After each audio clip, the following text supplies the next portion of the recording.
Sir, మాజీ మంత్రులు, AP హ్మ్. మాజీ మంత్రులు ఇప్పుడు చిక్కుల్లో ఉన్నారు.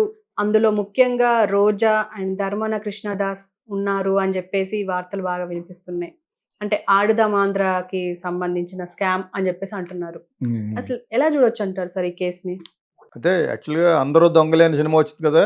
అలాగే హ్మ్. అందరూ దొంగలేళ్ళు. హ్మ్. ఎవడికి అవకాశం ఉంటే వాడు వాడుకున్నాడు. తిరుపతి దేవుడి గుడిలో మనకున్నంత భక్తి వాళ్ళకుండదని చెప్పాను గదా! దొంగ నా కొడుకులు ఆళ్ళంతాను. రాజకీయాల్లో తిరుమలలో. ఉన్న హ్మ్. తిరుపతిలో ఉన్న ఆ పక్కెళ్ళి రోజా, తిరుపతి దేవుడు దొంగ నాశనం అవుతారు తర్వాత. ఇప్పుడు కనపడదు. తర్వాత లీడర్‌గా కనిపిస్తది. హ్మ్. కాకపోతే అక్కడున్న బ్రాహ్మణులు పనిచేసేవాళ్ళు ఏమంటారని నేను వాడిని అడిగితేనే, మమ్మల్ని దేవుడు ఇక్కడికి పుట్టించాడు తినమని అంటాడు. అది మా పూర్వజన్మ సుకృతం అంటారు. హక్కు. హక్కు. హ్మ్. అంచేది వీళ్ళందరూ కొత్తగా వస్తారు కదా! వీళ్ళు అలాగ ఎందుకు అనుకోకూడదని వీళ్ళు తినేస్తారు. రోజుకి ఒక 20 మంది, 30 మందిని తీసుకెళ్ళిపోయేదట రోజా. రోజా. అలాగా ఎన్ని లక్షలు టికెట్లు అమ్మేసుకున్నారట సొంతంగా. ఎవరు హ్మ్. ఎవరు అతను చైర్మన్ ఎవడు? వాళ్ళ ఇంట్లోనే నేను ఉండేవాడిని. ఒక 3, 4 ఇయర్స్ బ్యాక్. ఆహా! వైవి సుబ్బారెడ్డి. హ్మ్. ఉండేవాడిని కదా! వాళ్ళ ఇంట్లో. అది హ్మ్. వేరే విషయం గాని. సో, అతను అక్కడ అక్కడ కన్సర్న్డ్ ఆఫీసరు వీళ్ళంతా ఫస్ట్ ఒక ఆయన ఉండేవారిని తీసేశారు కదా! హ్మ్. ఆయన బయటకొచ్చి ఇప్పుడు అతను చెప్పేత్తన్నాడు. తెలుగుదేశం తరపున చెప్పేత్తన్నాడు. అర్థమైందా ఇప్పుడు? సుబ్రహ్మణ్యం ఏదో పేరు అతని పేరు. ఓకే. హ్మ్. సో, అతన్ని అర్ధంతరంగా తీసేశారు. కొంచెం అదే భక్తిరసంగా ఉంటూ బ్రాహ్మలైన అతను.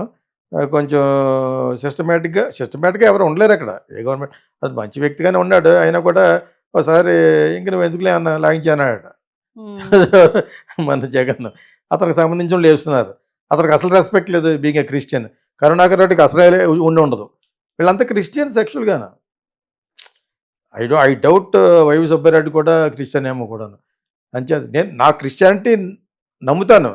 కానీ అక్కడ అక్కడ నువ్వు క్రిస్టియానిటీ పాలసీ పెట్టేవాళ్ళని ఎందుకు పెట్టాలి? అంత కర్మేంటి?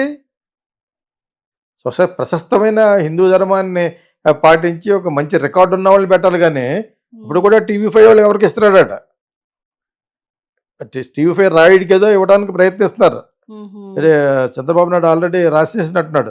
ఎందుకంటే ఆళ్ళ తరపున మరికి క్యాంపెయిన్ చేసిన ఎల్లో మీడియాలో అతను నంబర్ 1 అది. హ్మ్. టీవీ5, టీవీ5, టీవీ9, టీవీ9 కాదు. టీవీ5, మహా టీవీ, ఇంకేంటంటే ఈటీవీ కదా! ఏబిఎన్ అమ్మడి అసలేంది మర్చిపోయాం. హ్మ్. వీళ్ళంతా 4 స్తంభాల ఆటలాగనమాట. ఎవరికి చంద్రబాబు నాయుడుకి. సో, హ్మ్. ఇప్పుడేంటంటే ఆ టీవీ5 ఆయనకి ఇవ్వాలని. అతను పర్సనల్‌గా నాకు తెలుసు. నా సినిమాకి కన్సెషన్ కూడా ఇచ్చాడు యాడ్స్‌లో. హ్మ్. టీవీ9 ఇచ్చింది. సాక్షి ఇచ్చింది. I'm a good film maker. నాకేమిస్తారేమో అంటే అప్పుడు రవిప్రకాష్ ఇంకా అక్కడ ఉన్నాడు. నా యాడ్‌లకి కన్సెషన్ ఇమ్మని చెప్పాను. 'కాఫీ బార్' సినిమాకి ఇచ్చారు. అందరూ ఇచ్చారు. హుహు. సో, అది వేరే విషయం. అది మనం అడిగే విధానంలో ఉంటది. మన యొక్క పర్సనాలిటీ రిఫ్లెక్ట్ చేస్తది అక్కడ. నేనే చ చెత్త సినిమాలు తీయలేదు కదా! 'వేటగాడు', 'అడవి రాముడు', 'ఆర్ఎస్', అయి తీయలేదు కదా నేను. ఆ! అంచేత I have all the right to ask. I do a very good films, progressive films, new హ్మ్. వేవ్ ఫిల్మ్స్ కాబట్టి. సో, ఇప్పుడు ఒక మినిషన్ తర్వాత ఒకటి ఎందుకెళ్ళరు? రోజా అమ్మేసుకుంది. వైవి సుబ్బారెడ్డి అమ్మేసుకున్నాడు. ఇంకోడెవడో అమ్మేసుకున్నాడు. వీళ్ళందరూ కరుణాకర్ అందరూ తోడు దొంగలు. అదేదంతా క్రీడ పేరేం చెప్పావు? అదేదో ఎవరు సార్? ఒక క్రీడ ఒక ఒక ఈవెంట్. ఆడుదాం ఆంధ్ర. ఆడుదాం ఆంధ్ర బదులు ఆడుదాం పాడదాం. మింగేద్దాం ఆంధ్ర. హ్మ్. నంబర్ 1 అసల రూత్‌లెస్ గర్ల్ అది. Ruthless lady. హ్మ్. సిగ్గులేదు అక్కడికెళ్ళి గౌనేసుకొని ఇటలీకెళ్ళి ఫు చూడడానికి చూడడానికి దరిద్రంగా ఉందది.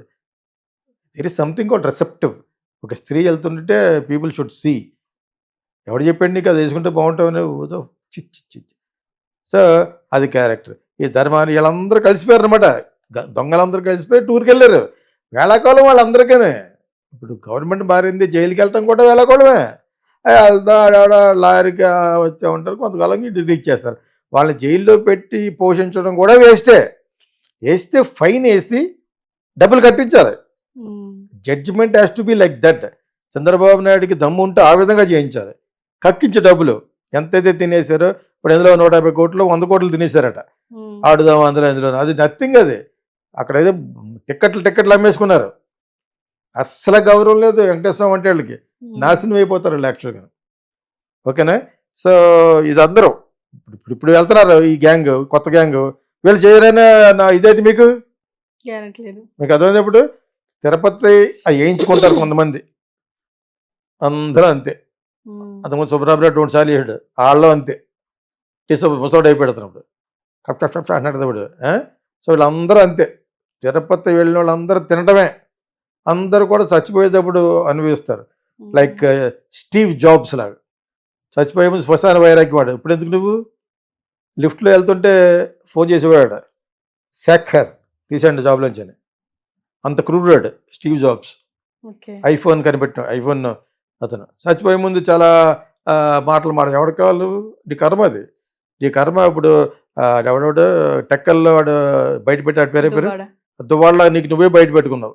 నా మై ఫైనల్ వర్డ్స్, మీరు ఎలా చేయండి అలా చేయండి. చచ్చిపోయే ముందు అందరుగా మాడతారు. రతన్ టాటా కూడా చెప్తాడు ఇప్పుడు, బాగా ఎంజాయ్ చేయండి లైఫ్ అని. ఇప్పుడు ఎందుకు, ఇప్పుడే చిన్నప్పుడు చెప్పాలి. అప్పుడు మా చిన్నప్పుడు ఏమి ఉండదు, ఎంజాయ్ లైఫ్ అని. 24 గంటల ఎగ్జామ్సే కాదు, ఎగ్జామ్స్ కాకుండా కూడా బాగా పైకి రావచ్చు క్రియేటివిటీ తోటి. ఇప్పుడు అంతా అయిపోయిన తర్వాత ఇప్పుడు చెప్తే ఎలాగా సగం వంగి నేను వాళ్ళు చూసి చిరాకు పడతాను. నేను ఐఎమ్ టెలింగ్ నౌ, అందరూ పోతారు, పోయారా అందరు కర్మ అనుభవించిపోతారు. ఫర్ ఎగ్జాంపుల్ రామనాయుడు గారు ఉన్నారు, బ్రహ్మాండమైన సినిమాలు తీశాడు. ఏ కర్మ చేశాడు, 2 నెలల కోమలో ఉన్నాడు ఇంట్లో బాక్స్లో ఉన్నాడా. Everybody will enjoy this, will suffer. Especially cinema field, రాజకీయాలు కుక్క చావు చేస్తారు నా కొడుకులు. దేవుడి డబ్బులు చంపాడు, ప్రజలకు ఇవ్వాల్సిన డబ్బులు చంపాడు. ఈ క్రిస్టియన్స్ ఎటువంటి వాళ్ళు ఉన్న వీడియోస్కి ఇస్తా అని చెప్పి అక్కడి నుంచి పట్టుకొస్తారు, ఏంటి కొన్ని 100 కోట్లు మిషనరీస్. వాళ్ళకు ఒక ధర్మం ఏంటంటే 10% ఇచ్చేసి 90% దొబ్బేయించాడు. వాళ్ళకి కనిపెట్టిన సిద్ధాంతం ఇది. ఎంత అర్థంగా వచ్చి ఇది మన దేశంలో జరుగుతుంది. ఇక్కడ మీకు వ్యవస్థ, ఈ వ్యవస్థ మారాలంటే చాలా కాలం పడుతుంది. మార్చడానికి ట్రై చేస్తూ ఉండి కూడా ఏదో విధంగా పక్కన పెడతారు. That is what happens here. So foreign country వెళ్ళే వాళ్ళు అందరూ కూడా క్రిమినల్స్ నెంబర్ 1, ఫ్రాడ్యులెంట్ పీపుల్ అందరూ. ఈ ధర్మాన అన్నవాడు వాళ్ళందరికీ నాకు బాగా తెలుసు. నాకు అందరూ ఆ ప్లేస్కి వెళ్తే డబ్బులు, జగన్ డబ్బులు ఇచ్చి సీట్ కొనుక్కున్నారు వాళ్ళు. విశాఖపట్నంలో పోయిన ఎలక్షన్లకి నువ్వు నాకు 60 కోట్లు చూపిస్తేనే సీట్ కన్ఫర్మ్ చేస్తానంటే 60 కోట్లు చూడడానికి ఇంకొక వైఎస్ఆర్సీపీని పంపించాడు అక్కడికి. చూపించాలి ఈ డబ్బులు, అప్పుడే సీట్ కన్ఫర్మ్ చేశారు. నువ్వు అలా, నేను అలాగ వచ్చాను కాబట్టి ఆ డబ్బులు ఎలా సంపాదించుకోవాలి నేను తిరిగి, రేపు పొద్దున ఎలక్ట్ అయిన సంపాదించుకో, స్కై ఈజ్ ద లిమిట్ అన్నాడు అనమాట. అదే నీకు ఇది వీళ్ళంతే. ఇక్కడ అటు అలాగ అలవాటు పడింది మీకు. దట్స్ ఎందుకో ఈ పెట్టుబడి రాబడి. రోజాకి అంత పెట్టుబడి పెట్టడానికి అక్కడే తన దగ్గరే ఉంది. ఎంటుకల కట్ట ఏముంది వద్దారా, అలా ఆయన కూడా ఏమి ఫినిష్డ్. ఇక్కడికి వచ్చి మీద ఏదో మాటలు బాగా మాట్లాడగలదు. మాట్లాడుతూ లెగ్గేసింది వైఎస్ఆర్, పోయాడు బయటికి. ఇందులో లెగ్గేసింది, ఫినిష్. పార్టీ తుడిచిపోయింది. మేము ముందు అనుకున్నాము ఫినిష్ అని. జగన్ ఫినిష్ అయితే రోజా లెగ్ వల్లనే ఫినిష్ అవ్వాలి. ఇప్పుడు మళ్ళీ నేను తెలుగుదేశం వస్తాను, చంద్రబాబు నాయుడు పారిపోతాడు. పారిపోవడం రానివాడు ఈసారి చాలామందిని రానివ్వరు. వాళ్ళకి వీక్ చేయడం ఏముంది, ఇంకా ఉంటా కాకుండా రాజ్యసభలో కొంతమంది ఉన్నారు, వాళ్ళు జంప్ చేయాలి. ఈ 11 మంది వాళ్ళు జంప్ చేస్తే ఆడుకోవాలి, జంప్ చేయకపోతే ఆడుకోవాలి. అబ్సల్యూట్ మెజారిటీతో గెలిచారు కదా పవన్ కళ్యాణ్ అండ్ చంద్రబాబు నాయుడు. ఇక్కడికి ఆ ప్రశ్న తలెత్తదు. ఎవరైతే ఫారిన్ కంట్రీ వెళ్ళారో వచ్చిన వెంటనే ఎయిర్పోర్ట్లోనే వేస్తారు వాళ్ళకి, అర్థమైందా. వాళ్ళ తరపున లాయర్ ఉంటారు, వాడికి డబ్బులు. భజన బాగుపడేది లాయర్స్. ఆ జైల్లో కూడా కొంతకాలం కూర్చుంటారు వాళ్ళు, వెల్ ప్రిపేర్డ్. క్యారీలు గిరియర్లు మొత్తం కారపోట్లు అని పట్టుకెళ్ళిపోతారు. ఆ వెళ్ళటం వాడికి వెళ్ళిపోతారు. ఆ జైల్లో ఎవడుంటాడో తెలుసు, వాడు అంతే. డబ్బులు ఇస్తే వాళ్ళు బాగా పెడతాడు, బిస్లరీ బాటిల్స్, ఏసీలు. మన ఇండియాలో మామూలే. అంచేత వీళ్ళందరూ ఏసీలు లేకపోయినా బతికేసి వ్యవస్థ కరెక్ట్లే ఒకప్పుడు, అయినా వెళ్తారు అంతే. జైల్లో పెట్టినంత మాత్రం ప్రజల్లో పరపతి గురించి ఆడకేం పరపతి ఉంది, గడుతుకుంటూ సిగ్గు లేదు ఒగ్గు లేదు. Plus they wanted. జైలుకి వెళ్ళిన ప్రతి ఒక్కడు మళ్ళీ పొలిటికల్ కెరీర్ ఉంటుందో లెక్క. అక్కడ ఏమైనా న్యాయం చేస్తే జగన్ ఉన్నప్పుడు జైల్లో పెట్టి కొట్టుకోండి ఆర్ఆర్ఆర్ని, అలా కొడితే ఉంటుంది. అలా లేదే, అలాగే చంద్రబాబు నాయుడు చేయలేడు. జైలు పెడతాడు మ్యాక్సిమం 1 సంవత్సరం ఎక్కువ పెడతాడు. ఏం చేయగలడు, లోకేష్ కల్పించుకుని దానికి మామూలు చెప్పులో పెట్టరా అంటాడు.